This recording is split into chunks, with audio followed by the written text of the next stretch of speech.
नमस्कार, आप देख रहे हैं एनसीआर मिरर न्यूज। चलिए नजर डालते हैं बीते 24 घंटे की बड़ी खबरों पर, जहां देश से लेकर दिल्ली एनसीआर तक राजनीतिक, शिक्षा, मौसम, टेक्नोलॉजी और विकास से जुड़ी कई अहम अपडेट सामने आई हैं।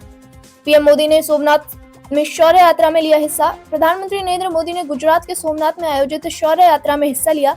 इस दौरान उन्होंने भारत की ऐतिहासिक और सांस्कृतिक विरासत को याद करते हुए युवाओं में राष्ट्र निर्माण में योगदान देने की अपील की। परीक्षा पे चर्चा 2026 ने बनाया नया रिकॉर्ड। प्रधानमंत्री मोदी के संवाद कार्यक्रम परीक्षा पे चर्चा 2026 में इस बार 4 करोड़ से ज्यादा छात्रों, शिक्षकों और अभिभावकों ने रजिस्ट्रेशन कराया है। यह आंकड़ा अब तक का सबसे बड़ा माना जा रहा है। विशाखापट्टनम पोर्ट में बड़े विकास प्रोजेक्ट्स। केंद्रीय पत्तन और जलमार्ग मंत्रालय ने विशाखापट्टनम पोर्ट में कई नए प्रोजेक्ट्स का शिलान्यास किया है। इनसे व्यापार, लॉजिस्टिक्स और रोजगार के नए अवसर पैदा होने की उम्मीद है। ग्रामीण रोजगार को लेकर सरकार की तैयारी।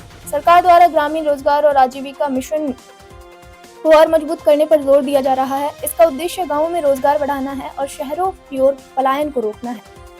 नई दिल्ली वर्ल्ड बुक फेयर 2026 की शुरुआत। दिल्ली के प्रगति मैदान में वर्ल्ड बुक फेयर 2026 की शुरुआत हो चुकी है। इस बार मेले की थीम मिलिट्री हिस्ट्री रखी गई है। देश विदेश से आए प्रकाशक और लेखक इस मेले में हिस्सा ले रहे हैं।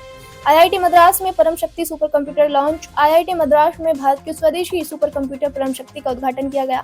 यह सुपर कंप्यूटर रिसर्च, साइंस और क्लाइमेट स्टडीज में भारत को तकनीकी रूप से और सशक्त बनाएगा। भारत जर्मनी के बीच अहम बैठक। भारत और जर्मनी के बीच आर्थिक, तकनीकी और रक्षा सहयोग को लेकर एक अहम बैठक हुई है। इस बैठक से दोनों देशों में रिश्तों में और मजबूती आने की उम्मीद है।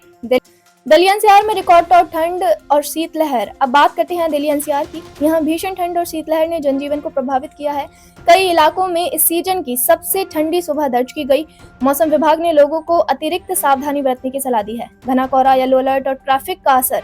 दिल्ली, नोएडा, गाजियाबाद और फरीदाबाद में घने कोहरे के कारण विजिबिलिटी काफी कम रही। आईएमडी ने येलो अलर्ट जारी किया है, जिसका असर ट्रैफिक और परिवहन सेवाओं पर पड़ा। ठंड के कारण स्कूलों में छुट्टियां। भीषण ठंड को देखते हुए नर्सरी से कक्षा 8वीं के कई स्कूल बंद कर दिए गए हैं। प्रशासन का कहना है कि बच्चों की सेहत से कोई समझौता नहीं किया जाएगा। दिल्ली एनसीआर की हवा बहुत खराब श्रेणी में। ठंड के साथ साथ दिल्ली एनसीआर में वायु प्रदूषण भी बढ़ गया है। AQI वेरी पुअर श्रेणी में दर्ज किया गया है। बुजुर्गों और बच्चों को सलाह दी गई है कि घर में ही रहें। ओडिशा विमान इमरजेंसी लैंडिंग की जांच। ओडिशा में एक छोटे विमान की इमरजेंसी लैंडिंग के मामले में एक जांच शुरू कर दी गई है। सभी यात्री सुरक्षित बताए जा रहे हैं। दिल्ली तुर्कमेन गेट मामले में 2 और गिरफ्तार। दिल्ली के तुर्कमेन गेट इलाके में हुई हिंसा के मामले में पुलिस ने 2 और आरोपियों को गिरफ्तार किया है। इलाके में सुरक्षा व्यवस्था कड़ी कर दी गई है।